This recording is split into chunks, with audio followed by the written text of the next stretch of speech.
So for today's honest job, we're definitely not taking inspiration from a popular movie that was released in the 90s. No, instead today we will be starting a new business that has the potential to be extremely profitable. And as you may have already guessed from the title, today we'll be catching shrimp and other unwanted sea specimen. And since this is going to be a huge project, I'm not going to go at it alone. I'm definitely going to need a partner for this venture. So without further ado, let's just jump right in and get our gear setup going. So now that we have our little fishing outfit picked out, and might I say, we're looking really good. What's wrong with my ass? Okay, never mind. Now that we have our fishing outfit picked out, we can go ahead and get on to the next step, and that is finding a partner. As you can see in my inventory, I do have 2 small fishing nets, and here's the thing. I'm a little overqualified for the job, meaning that if I just do this fishing thing on my own, I'm going to be catching a lot of anchovies.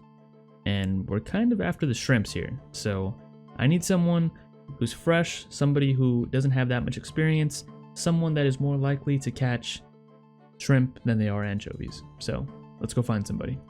And if I'm being honest, I kind of already have an idea of who I'm going to hire. It's an old buddy of mine, should be here any moment. Yeah, I guess we'll just wait until he pops up. And there he is.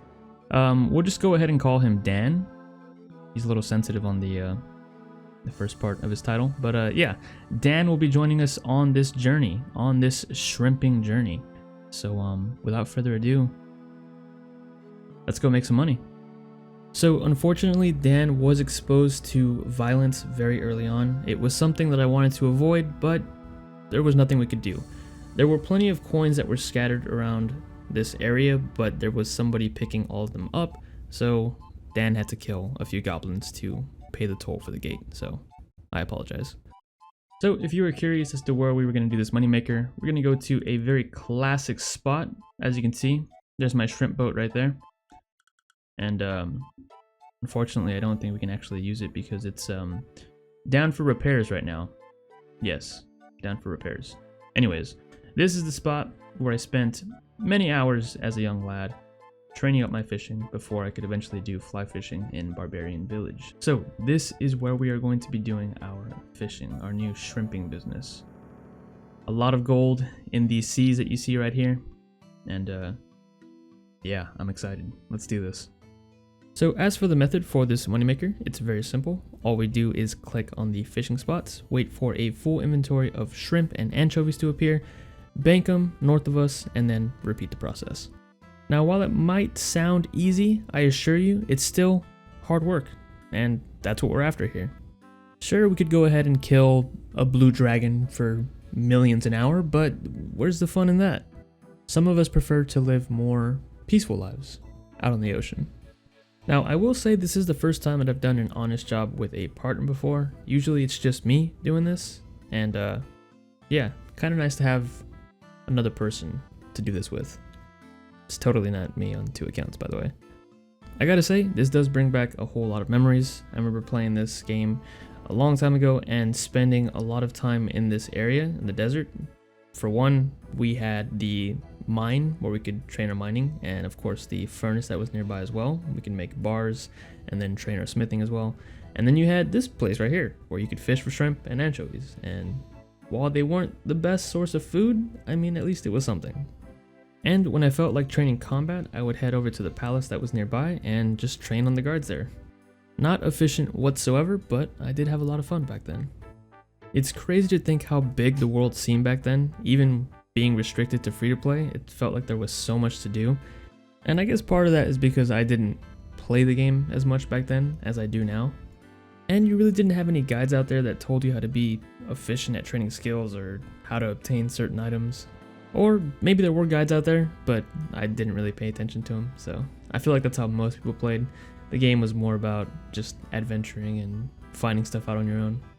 And speaking of how the game was back then, I know there was like a poll that was sent out to people just to gauge how interested they would be like in a new server, or it was actually multiple servers of the game. They pitched the idea of having like fresh vanilla, like old school RS without like any updates. And of course there were some other servers with like different restrictions as well. And while that does sound fun, I don't know if I'd want to do it all over again. I know part of me after maxing was okay with them releasing like new servers and having to do everything all over again. Like back then I didn't mind, but now I don't know, man. Like the idea of starting over does sound fun, but then I also think, why haven't I made an Iron Man yet? It's for the same reasons. There's certain things that I really don't want to have to grind for again. So for now, if they do release like a fresh server, I might play it, I might not. It'll probably just be more of like a side thing that I level up like on the side. I'll, you know, just take it easy. I won't go super hard and compete for high scores, but I don't know. I guess we'll see what happens. I haven't really been keeping up too much with that stuff. I know that was released like a few weeks ago, and I don't know if they're planning on implementing it, but if they do, you know, we might give it a shot. Who knows? There's still a bunch of goals that I have set on this main. While I'm not currently working on them, I mean, they are still goals, and eventually I will get around to getting them. One of the big ones is, of course, going for all pets. That by itself is going to take a very long time. So as far as content goes, I mean, I still have a lot to do on this account. But yeah, that's pretty much it for this moneymaker. Not really much to say besides the little rant that I went on right there. But yeah, that's pretty much it. Let's go ahead and check out how much shrimp and anchovies we caught and how much money we'll end up getting for all of them. Alrighty, so after 1 hour of starting our new shrimping business, we have 412 raw shrimps and 396 raw anchovies. And if we trade our partner over here, we can see that he managed to get, oh,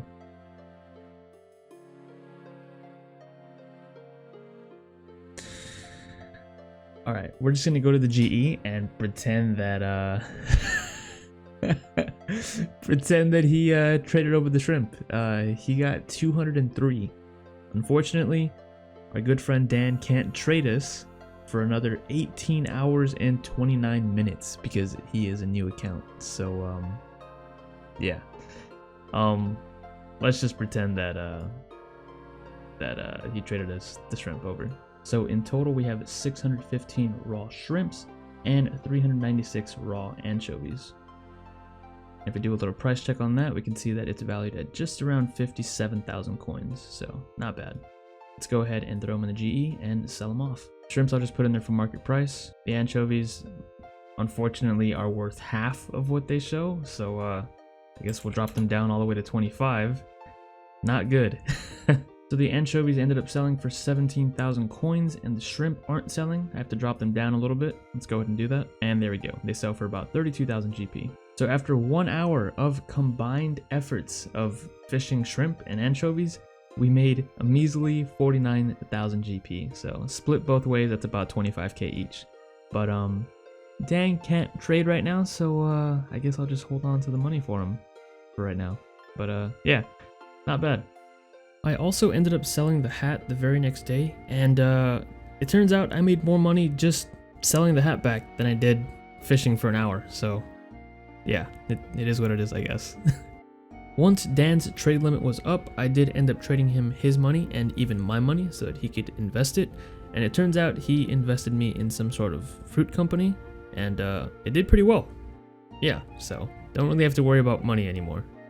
So as for the total money made in this series, not including the fruit investments, we made 24,900 coins in this episode.